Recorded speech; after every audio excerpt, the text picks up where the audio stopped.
Selamat datang di channel Simar Imam. Sembari mendengarkan tinggalkan like dan komentarnya bosku. Jangan lupa pasang headset kalian. Siapkan kopi dan camilan. Lupakan kenangan tentang mantan. Mari kita dengarkan sambil rebahan. Kembalinya Sang Raja. Bab 75. Apakah gadis bodoh itu kekurangan uang? Setelah bergumam dalam benaknya, Su Chen melirik ke celah pintu lagi. Dia menemukan Lin Ruohan dengan mata tertutup rapat, bersandar di kursi dengan mata tertutup untuk bersantai, dengan ekspresi sedih di wajahnya. Keesokan paginya, Su Chen sedang sarapan di lantai bawah. Dia melihat arlojinya dan menemukan bahwa sudah hampir jam 8 dan Lin Ruohan belum turun. Untuk orang seperti Lin Ruohan yang peka terhadap waktu, ini adalah pertama kalinya Su Chen melihatnya tidur siang. Sekitar 10 menit kemudian, ketika masih belum ada gerakan dari Lin Ruohan, Su Chen merasa ada yang tidak beres, jadi dia bangkit dan berjalan ke atas. Saudara Chen. Ketika Su Chen mengetuk pintu, jawaban lemah Lin Ruohan datang dari dalam. Melihat ada yang tidak beres, Su Chen membuka pintu dan langsung masuk. Lin Ruohan ditemukan terbaring di tempat tidur dengan wajah pucat, sangat lemah. Ada apa? Kamu kelihatan jelek sekali. Mungkin karena akhir-akhir ini aku kurang istirahat dan sedikit demam. Setelah itu, Su Chen merasakan denyut nadi dan pergelangan tangan Lin Ruohan, lalu dia menghela nafas lega. Memang demam, tidak ada yang salah lagi. Serahkan saja padaku untuk menangani hal-hal kecil. Dengan kemampuan Su Chen, hal-hal kecil seperti masuk angin dan demam menjadi hal yang sederhana seperti kejadian sehari-hari. Ding dong, ding dong. Saat keduanya berbicara, bel pintu di bawah berbunyi. Ya, Saudara Chen, saya sudah menelepon dokter pribadi saya. Bisakah Anda membantu saya membuka pintu? Meski sedang sakit, Lin Ruohan tetap tidak lupa bersikap manis saat ini. Aku akan pergi sekarang. Su Chen menggelengkan kepalanya tak berdaya. Gadis konyol ini begitu cepat sehingga dia benar-benar memanggil dokter swasta. Lin Ruohan juga sedikit terkejut saat menemui dokter swasta tersebut. Anda, kemana perginya Suster Zhang? Karena dokter pribadi Lin Ruohan biasanya adalah kakak perempuan tertua parubaya bernama Zhang Hua, dia tidak menyangka bahwa dokter yang datang sekarang ternyata adalah seorang dokter pria berusia awal 30-an. Halo, Nona Lin, izinkan saya memperkenalkan diri terlebih dahulu. Nama saya Zhang Lei, dan Zhang Hua adalah saudara perempuan saya. Saya baru saja kembali dari Amerika dan mengelola rumah sakit swasta bersamanya. Saya kebetulan datang ketika dia punya sesuatu yang harus dilakukan. Meski Zhang Lei selalu tenang saat berbicara, dia tidak bisa menahan kegembiraan di hatinya. Karena dia sudah lama mengetahui bahwa kakaknya memiliki pasien yang sangat cantik, dan dia sudah lama menunggu kesempatan ini. Tunggu sebentar, tambahkan saja obat ke dalam infus, dan semuanya akan selesai. Kamu kembali dulu. Aku di sini untuk mengobati penyakit adikku. Lin Ruohan melontarkan sepasang mata besar yang indah. Saudara Chen, bisakah kamu menyembuhkan flu? Bahkan bekas luka di kakimu telah aku hilangkan. Tidak ada yang tidak bisa kulakukan.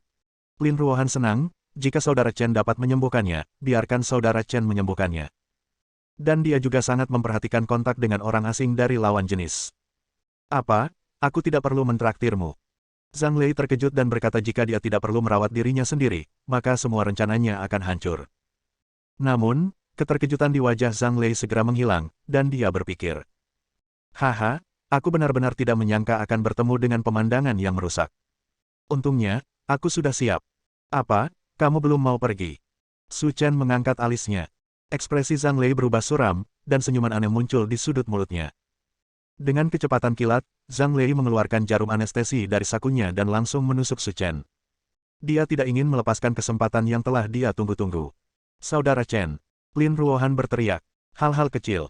Mata Su Chen meledak dengan aura pembunuh yang mengerikan, yang langsung menyelimuti Zhang Lei, meraih tangannya, dan mencubitnya di tempat. Ah!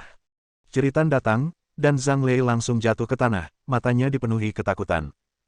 Karena dia belajar pertarungan bebas ketika masih di sekolah, Zhang Lei tidak pernah menyangka rencananya akan gagal. Hal bodoh, mencari kematian. Tubuh Su Chen dipenuhi dengan niat membunuh. Jika Anda berani mempunyai niat jahat terhadap Lin Ruohan, Anda sedang mencari kematian. Namun, Su Chen tidak menghadapi Zhang Lei secara langsung, melainkan membuatnya pingsan. Dia tidak ingin Lin Ruohan melihat darah. Saudara Chen, apa yang harus saya lakukan dengan orang ini? Aku akan memanggil seseorang untuk mengurusnya nanti, dan aku akan mentraktirmu dulu.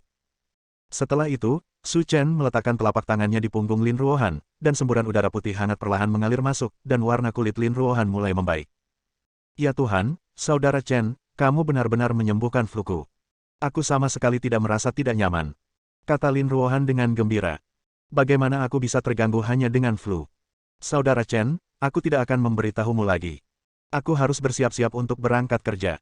Silakan dan jaga dirimu baik-baik. Saya tahu, Saudara Chen. Tidak lama kemudian, Lin Ruohan turun dari lantai atas.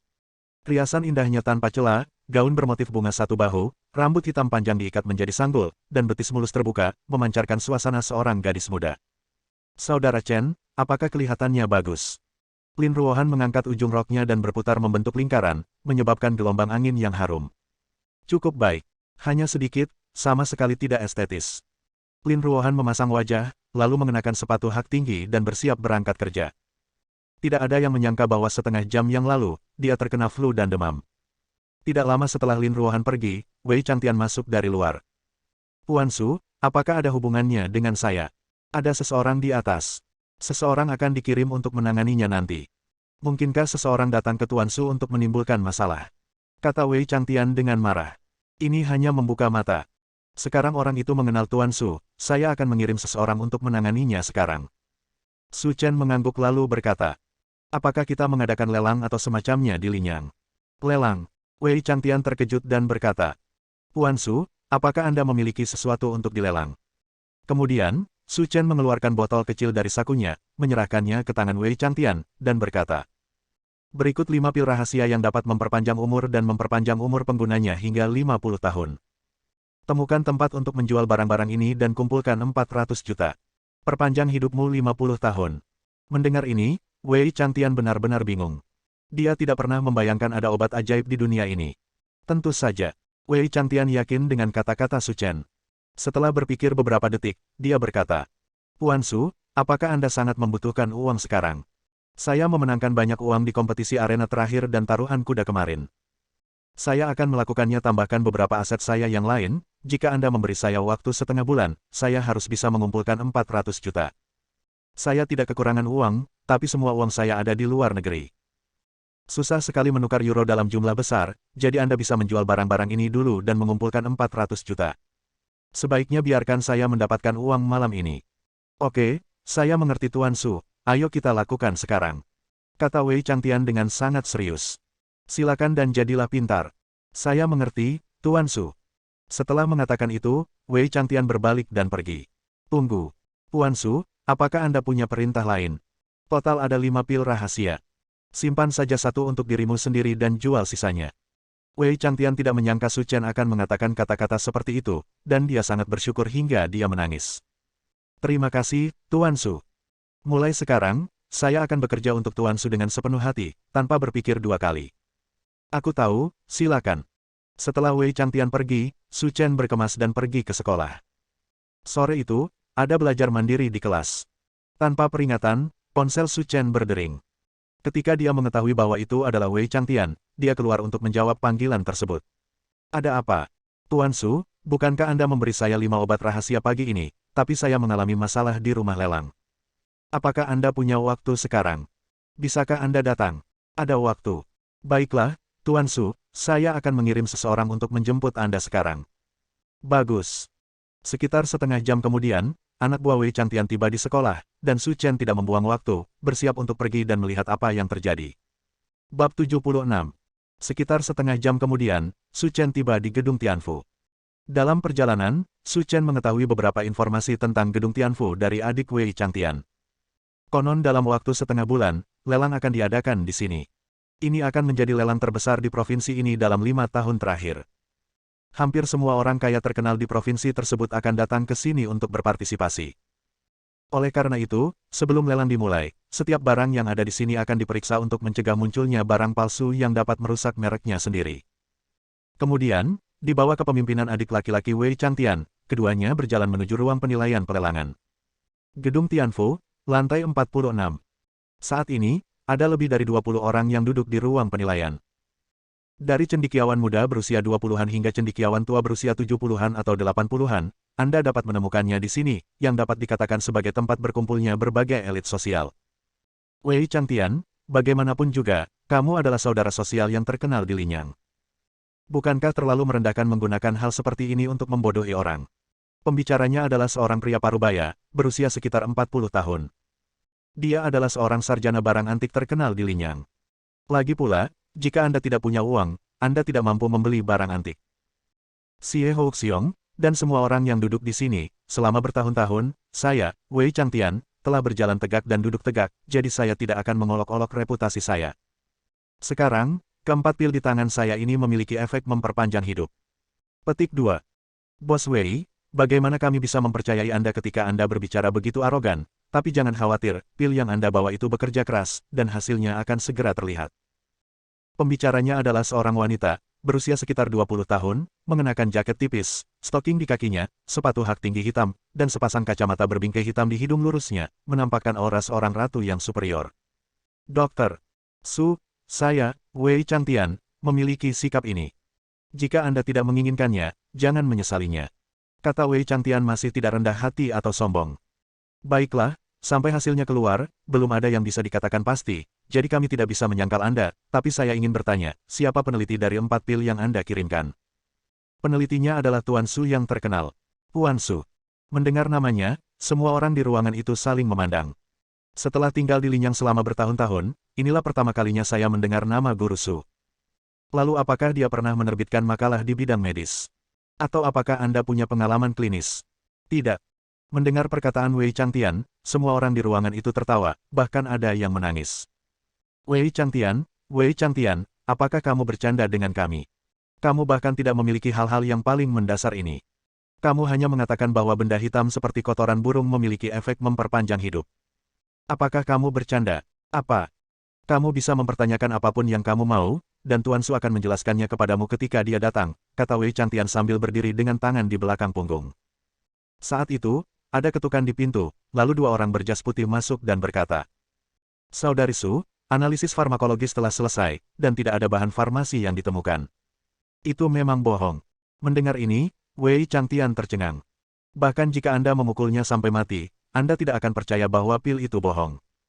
Su Shihan, menurutku anak buahmu melakukan kesalahan. Melakukan kesalahan.